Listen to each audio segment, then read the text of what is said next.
ज़ियारत आशूरा में 18 मकामात हैं। अगर इन मकामात को मोमिन समझे तो मोमिन की ज़िंदगी आबाद हो सकती है। जल्दी जल्दी से चंद मकामात को गिनवाऊंगा, इंशाअल्लाह अगली मजालिस में उनकी तफसील में जाएंगे। मसलन आप एक जुमला अर्ज करते हैं कि माअकुम फिद दुनिया वल आखिरह, मौला मैं दुनिया में भी आपके साथ रहना चाहता हूँ, आखिरत में भी। ये एक मोहब्बत करने वाले के जुमले हैं। और जितनी बड़ी दुआएं ज़ियारत आशूरा में किसी और ज़ियारत में नहीं है। और वल्लाह एक मकाम भी इंसान को मिल जाए वो इंसान जन्नती बन जाए। ऐ अहले बैत रसूल माअकुम फिद दुनिया वल आखिरह, हम आपके साथ दुनिया में भी रहना चाहते हैं, आखिरत में भी रहना। इसे कहते हैं मकाम मय्यत, यानी अहले बैत के साथ होने का मकाम। अब आप सोचें कि हम अहले बैत की मय्यत को कैसे हासिल कर सकते हैं, इंशाअल्लाह ये अगली मजालिस में आएगा। अब जब मय्यत में जाएंगे इसका मतलब हमें अहले बैत की ज़िंदगी करने का तरीक़ा पढ़ना होगा। मय्यत में आपको पूरी ज़िंदगी का प्लान दिया जाता है कि तुम्हें ज़िंदगी गुजारनी कैसे है। उसके बाद आप ज़ियारत आशूरा में एक और दुआ करते हैं कि परवरदिगार मुझे रिज़्क़ अता कर। कौन सा रिज़्क़? रिज़्क़ ज़ियारत अहले बैत अता कर। इसका मतलब जो अहले बैत की ज़ियारत है ये भी एक रिज़्क़ है। आप जो मजलिस में आते हैं ये भी एक रिज़्क़ है। आप आए दूसरे लोग नहीं आए, इसका मतलब आपके रिज़्क़ में ये मौजूद था कि अहले बैत के रिज़्क़ में। दूसरा आप वहाँ पर दुआ करते हैं कि परवरदिगारा मुझे इमाम हुसैन के कातिलों से बदले लेने की तौफीक अता फरमा। अब बदला लेना ये बहुत बड़ा मकाम है, जिसे हम कहते हैं कि इन्नी सिल्मुल लिमन सालमकुम हरबुन लिमन हरबकुम, मकाम हर्ब, यानी मौला मैं आपके दुश्मनों से लड़ना चाहता हूँ। अब ये शियत का मुसम्मम अकीदा है। हम उस हर शख्स से लड़ते हैं जिसने मोहम्मद और आले मोहम्मद से दुश्मनी की। अब वो कोई भी हो, किस नस्ल का है, किस रंग का है, वो करीबी है, वो साथी है, वो रिश्तेदार है। भाई अबू जहल कौन था? अबू लहब कौन था? यहाँ तो यार नस्ल है ही नहीं, रिश्तेदारी। चचा रसूल का है, लेकिन अल्लाह लानत भेज रहा है। चचा है भाई, रसूल का चचा एहतराम करो। अल्लाह कहते चचा क्या होता है, भाई क्या होता है, बेटा क्या होता है। सवाल यह है कि ये मेरी आइडियोलॉजी पे, मेरे नजरिए पे, मेरे दीन पे चलता है कि नहीं चलता। और ये नहीं कि सिर्फ इब्तदा में चला हो, पहले भी चले, मरते दम तक चले, दीन पर हमेशा अमल करे। ये क्या है कि रसूल की पहले मदद की थी, आखिर में की कि नहीं?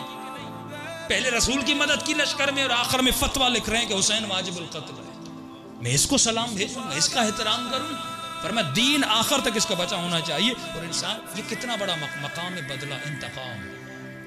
फरमाते हैं यहाँ पर जो दुआ करते हो इसका मतलब तुम दुआ कर रहे हो कि इमाम ज़माना के साथ लश्कर में शरीक हो जाए। बहुत बड़ी दुआ है। फरमाते कोई भी ऐसा नबी वली नहीं गुजरा जिसने अल्लाह से दुआ न की हो कि खुदा उसे लश्कर महदी में शामिल करे। आप बेहतरीन ज़माने में रह रहे हैं कि अगर इमाम ज़माना का अब ज़हूर हुआ तो आप उसके लश्कर में जाएंगे। मौला अली को इमाम के सहाबी ने रोते हुए देखा। फरमाया मौला क्यों रो रहे हैं? इमाम फरमाते शौक़न लिरुयते,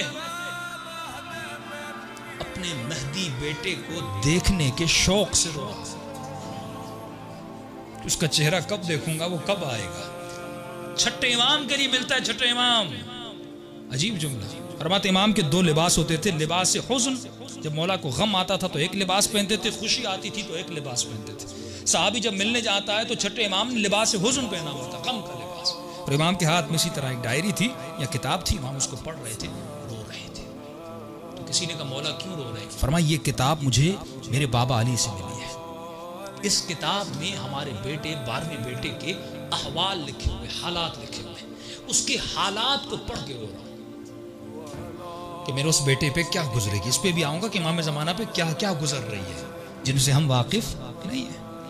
आपने वो कत्ल नहीं देखे, आपने वो गारत नहीं देखी, आपने वो ख़वातीन की इज्जतों का पामाल होना नहीं देखा। जो शाम में, जो यमन में, जो इराक में इतना जुल्म हुआ, हम एक चीज़ को देखने के बाद 3 दिन तक सो नहीं सकते। इमाम ज़माना ये हर लम्हा देख रहे हैं। कभी फरमाते मेरे दादा हुसैन हर रोज़ नमाज असर के बाद खुदा मुझे ये खून भरा कुर्ता दिखाता है।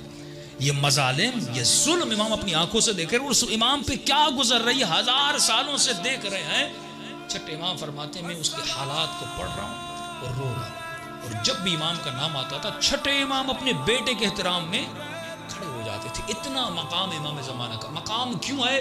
क्योंकि वो रिसाला जो रसूल खुदा लेकर आए थे, वो एम, वो मकसद, वो रेवलेशन जो रसूल खुदा लेकर आए थे कि पूरी कायनात में कलमे वाहिद और ला इलाहा इल्लल्लाह हो, और जिस इमाम के आने के बाद रिवायात में मिलता है, ये बाद में लोगों को एहसास होगा। फरमाते हैं बराअत, जो शिया लानत भेजते हैं, जो दूरी करते हैं दुश्मनान अहले बैत से, जो शियों के दिलों में नफरत और बुग़्ज़ है दुश्मनान अहले बैत के लिए, इससे ज़्यादा बुग़्ज़ पैदा होगा मुसलमानों के दिलों में। कब? लेकिन जब इमाम का ज़हूर होगा, और उस ज़हूर में इनको पता चलेगा अरे इतनी आसाइश, ज़हूर के बाद ये हमें आसाइश मिलनी थी, ये सुकून मिलना था, हमारे बच्चों को ये दीन मिलना था, कि हम जिस नेमत इलाही से अभी महरूम है। और क्यों महरूम है? क्योंकि लोगों ने अली का रास्ता रोका। अगर हुसैन हुकूमत करने देते, अगर अली को हुकूमत करने देते, अगर हसन हुकूमत करने देते, अगर औलाद रसूल हुकूमत करने देते, आज तुम्हारे बच्चे आसाइश में होते, आज तुम्हारा बच्चा बीमार ना होता। और यही मिलता है कि जब इमाम ज़माना का ज़हूर हो जाएगा, फरमाते वो हुकूमत महदी, जब पूरी कायनात में निज़ाम मुस्तफ़ा नाफिज हो जाएगा, उस हुकूमत इमाम ज़मान में कोई बच्चा बीमार नहीं होगा, कोई बच्चा काफर पैदा नहीं होगा, उस सोसाइटी में कोई चोर पैदा नहीं होगा। उस हुकूमत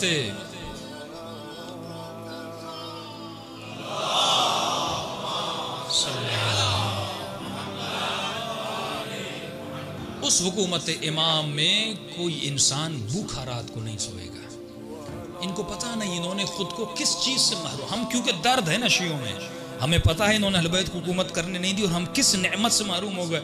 लेकिन मुसलमान तो अली को जानते नहीं ना, मुसलमान तो हसन को जानते नहीं ना, मुसलमान तो हुसैन को जानते नहीं ना। एक बिजनेसमैन था अहले सुन्नत का, हमने उसको दुआ दी। कुछ अहले बैत की इल्म अहले बैत जो किताबों में है, जिस तक अहले सुन्नत पहुँच